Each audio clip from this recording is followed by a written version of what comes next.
This week is going to help you start using English on a regular basis, and having a time frame helps you focus on a task and helps you keep yourself accountable.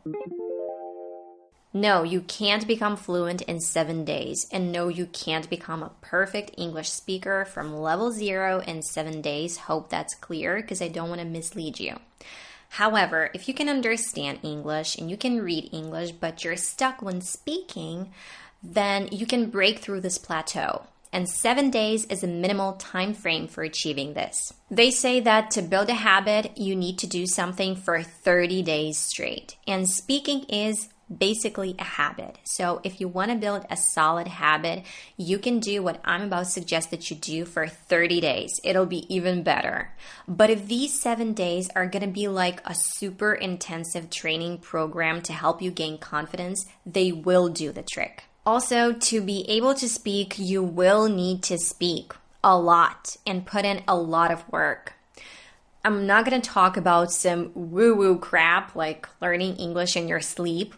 I'm going to give you some real and worthwhile suggestions that really work and that can be applied to truly enhance your speaking abilities, but also the ones that require your full involvement and investment. And I also suggest that you make use of most of these and utilize these 7 days to the fullest.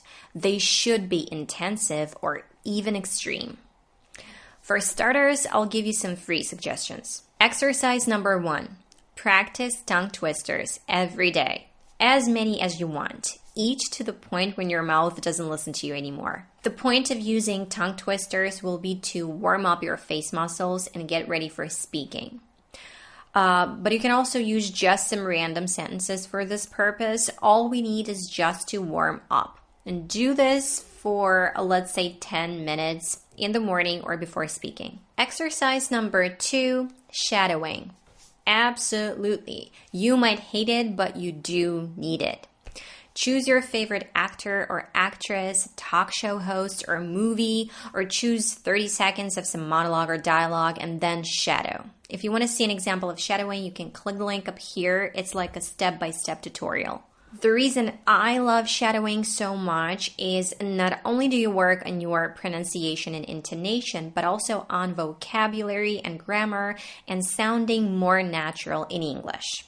Shadow from 10 to 20 minutes. Exercise number 3, answer questions. Just find some common small talk or interview questions online and answer them.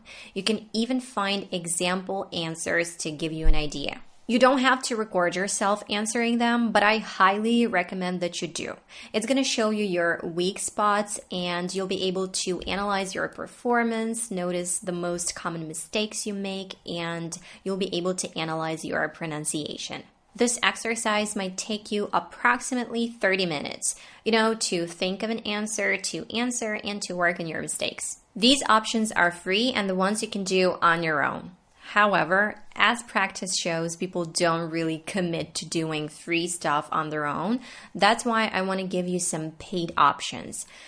Because when people pay money for something, they really commit because they really want to get a bang for their buck and they really put in effort so as not to waste their money.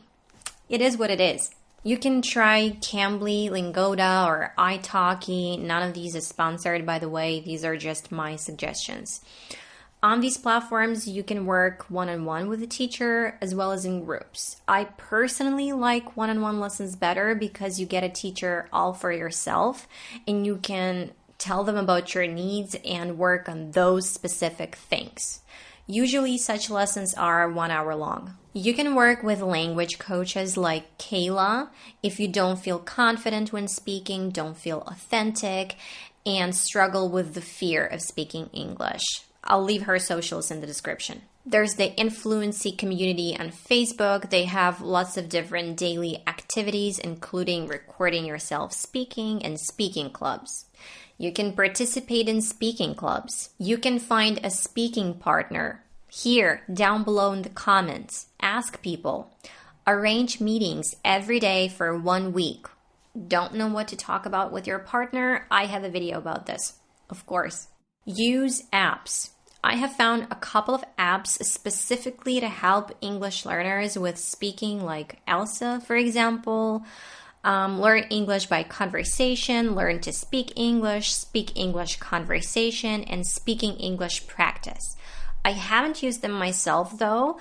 I have seen ads about Elsa and it seems like a cool app. I am planning on using a bunch of different apps for learning English, and I'll then give you my reviews on them, so stay tuned for that. If you have used any of these, please share your thoughts with us in the comments. There's so much more options you can try these days. You can find apps, online schools, courses, particularly for yourself. Now, I know that it's hard to find one specific program that is going to satisfy your needs, but at least you can try out my suggestions and create your own little program that is going to specifically suit you. If you decide to make it intensive, which you really should, then it's going to look something like this. Tongue twisters for 10 minutes, shadowing for 20 minutes, answering questions for 30 minutes, learning on an app for 20 minutes, having lessons with a teacher or a coach for 1 hour, speaking with your speaking partner for 1 hour, and participating in speaking club for 1 hour. And it's going to take you approximately 4 hours a day. Intensive? Yes, but you'll see an incredible breakthrough in your speaking and English in general. If you don't have that much time, you can try half of that or some of that, or at least something. You know, you can take it or leave it, but I think in this case, you have nothing to lose, only to gain. Also, I suggest that you don't concentrate on grammar during this time, but rather on getting used to using English. But if your main problem is grammar right now, and when you're speaking, you're making a lot of mistakes, then work on grammar with your teacher. Tell them about your needs. Plus, you can find grammar exercises online. And there's one last thing I wanted to mention. Sometimes it takes some time to see and evaluate real results after such intensive trainings, because at the end of the program, you feel exhausted and your brain is tired. But when your brain has calmed down, you can really appreciate the progress you've made.